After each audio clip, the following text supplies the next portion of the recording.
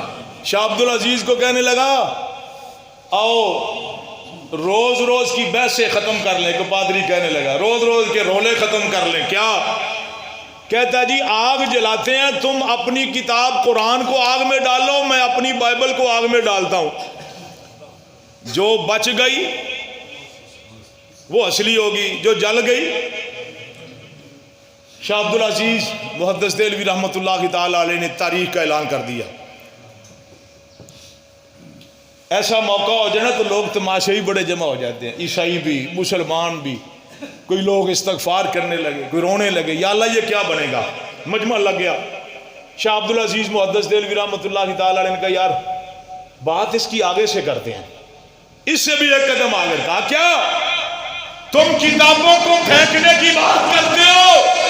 آؤ میں اپنے قرآن کو اپنے سینے سے لگاتا ہوں، تم اپنی بائبل کو اپنے سینے پہ لگاؤ. تم بھی آگ میں کود پڑو، میں بھی کود پڑوں گا. جو جل گیا اس کا مذہب سچا نہیں ہوگا، جو بچ گیا اس کا مذہب سچا ہوگا. لاکھوں کی عوام موجود ہے، وہ ایسے غیب ہو اپنی کتاب کو پھینک کر جیسے گدھے کے سر سے سی گئے ہوئے. لوگوں نے کہا او پادری صاحب کیوں بھاگتے ہو، آؤ میدان عمل میں. وہ ہاتھ جوڑ کر کہتے ہیں میں نے اپنی کتاب پہ مسالہ چڑھایا ہوا ہے، جس کو آگ نہیں لگتی اپنے جسم پر نہیں چڑھایا ہوا ہے. بھاگ گیا. شاہ عبد العزیز محدث دہلوی رحمۃ اللہ تعالی علیہ سے لوگوں نے پوچھا شاہ جی بالفرض وہ آگ میں چھلانگ لگا دیتا پھر کیا ہوتا؟ فرمایا ہونا کیا تھا، وہ بھی جل جاتا، اس کی بائبل بھی جل جاتی، عبد العزیز بھی بچ جاتا، رب کا قرآن بھی بچ جاتا. اس کا محافظ کون ہے؟ اور اونچی آواز سے قرآن کا محافظ کون ہے؟ یہ عقیدہ بنے گا تو پڑھنے کا فائدہ نا. ایک حرف پڑھیں تو کتنی نیکیاں ملتی ہیں بولو؟ کتنے درجات معاف بلند ہوتے ہیں؟ 10. کتنی خطائیں معاف ہوتی ہیں؟ 10. رمضان پہ پڑھو تو 70 نیکیاں، 70 گناہ معاف ہوتے ہیں، 70 درجات بلند ہوتے ہیں. بچوں پہ اللہ پاک کے نبی نے فرمایا خیرکم من تعلم القرآن وعلمہ، تم سے بہتر وہ ہے جو قرآن پڑھتا ہے اور قرآن پڑھاتا ہے. یا اللہ اب میں تو نہیں پڑھ سکتا علم دین، میں پڑھا بھی نہیں سکتا، میرے پاس ٹائم ہی نہیں ہے، کاروباری ہوں. اس کے لیے بھی درجہ کر دیا. فرمایا کن عالمن او متعلمن، یا عالم بن جاؤ یا سیکھنے والے بن جاؤ. یہ دونوں کام نہیں کر سکتے تو فرمایا ان کی مدد کرنے والوں بن جاؤ، یعنی ان پر مال خرچ کرنے والے، ان پہ خرچ کرو گے تو اللہ اجر دے گا. اور یہ قرآن تب فائدہ دے گا جب اس کے بارے میں یہ عقیدہ بنے گا، نظریہ بنے گا، ذہن بنے گا.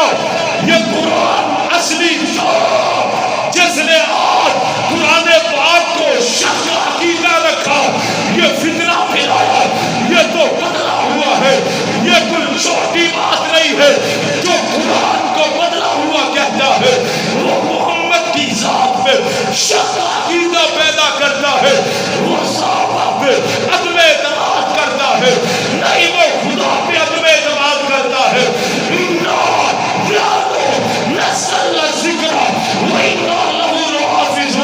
رب کہتا ہے اس کو اتارا میں نے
کیا دریائے دجلہ کا پانی یہ قرآن کی سیاہی سے یہ دھل کر سیاہ نہیں ہو گیا تھا؟ یہ روس کو دیکھو کل کی بات ہے، یہ چٹی چمڑی والا انگریز اس نے مساجد سے مدارس سے گھروں سے قرآن نکال کر دریائے دجلہ کے سپرد کر دیا ہے۔ اٹھاؤ تاریخ کو، دریائے دجلہ پہ قرآن کے نسخوں سے پل بن گیا تھا، سارا پانی سیاہی میل ہو گیا تھا۔ اس وقت میرے بڑوں نے کہا تھا سفید چمڑی والے یہ تو قرآن مساجد سے اٹھا رہا ہے، مدارس سے لے رہا ہے، بتاؤ یہ محمد کے 9 سالہ امتی، یہ 10 سالہ امتی، 100 سالہ امتی، یہ 80 سالہ امتی، یہ ننھے ننھے معصوم بچے جنہوں نے اپنے سینے میں قرآن کو محفوظ کر رکھا ہے، ان کے سینے سے قرآن کو کیسے نکالے گا؟ اِنَّا نَحْنُ نَزَّلْنَا الذِّكْرَ وَإِنَّا لَهُ لَحَافِظُونَ۔ یہ رب کا کلام ہے، اس کا محافظ کون ہے؟ اللہ ہے۔ یہ کل بھی محفوظ تھا، آج بھی محفوظ ہے، اور انشاءاللہ قیامت تک یہ محفوظ رہے گا۔ جو قرآن کو بدلنے کی کوشش کرے گا دنیا بھی اس کی خراب ہوگی، آخرت میں اس کا مقدر جہنم کی آگ ہوگا۔ قرآن کے محافظ دنیا میں بھی سرخرو ہے، انشاءاللہ یہ آخرت میں بھی سرخرو ہوں گے۔ تو کہنے والے نے بڑی خوبصورت بات کہی، دلوں کو ملتا ہے کیا سرور؟ قرآن پڑھ کے دیکھو، ہوتا ہے شیطان کیسے دور؟ قرآن پڑھ کے دیکھو، اپنے گھروں میں اندھیروں کی شکایت کرنے والوں ہوگا نور کیسے؟ قرآن پڑھ کے دیکھو، لا علاج مرض میں آنے والوں ہوگی ہر بلا دور، قرآن پڑھ کے دیکھو۔ اگر ان کو منا لینے کی ہے آرزو، راضی ہو جائیں گے